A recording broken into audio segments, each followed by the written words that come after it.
as Indonesia is, of course, the biggest producer of nickel and obviously really critical when it comes to EV production, what's really the update on your plan to build an industrial park for nickel production with a Chinese partner and Glencore? What's happening on that front? Yeah. So we started initially with the demand side, Cherry. So on the demand side, we work with BYD to support electrification of public transportation, starting with Jakarta. It's doing quite well. It has transported 15 million people, reducing CO2 emission as much as a 250,000 trees planted a year, right? So that's great. But now we also want to focus on the supply side. That is where the Net Zero Industrial Park come into play. So we have this vision and we want to implement it. We have this industrial park that's focused on using wind energy as much as 1,000 megawatt and also gas energy that we already own, 300 megawatt, combine it to process it with ESG compliance way, but processing the nickel battery materials, and hopefully we can address the world, including to the West.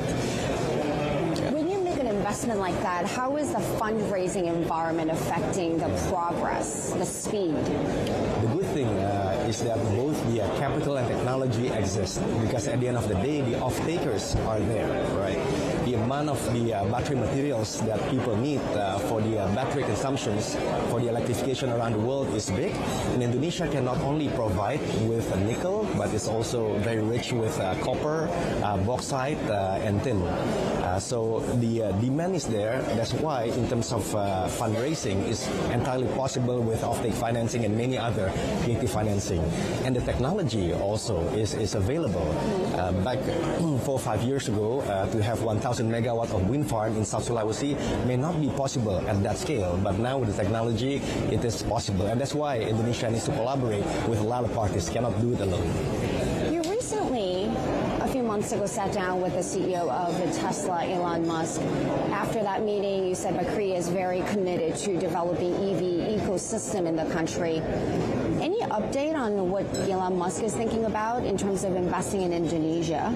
Well, I cannot comment on exactly what he's thinking about, but I can tell you that Indonesia, especially led by the government, and also working together with Chambers of Commerce and Industry, where I come into play, to focus on trying to lure investors to come into Indonesia to build the ecosystem.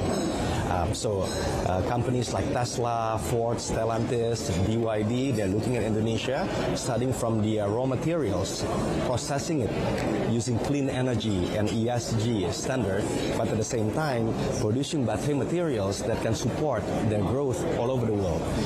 Producing the actual EV in Indonesia, I think it is something that these companies will take a look at ASEAN as a region, because there are many things that can combine forces. We just had this ASEAN forum last week.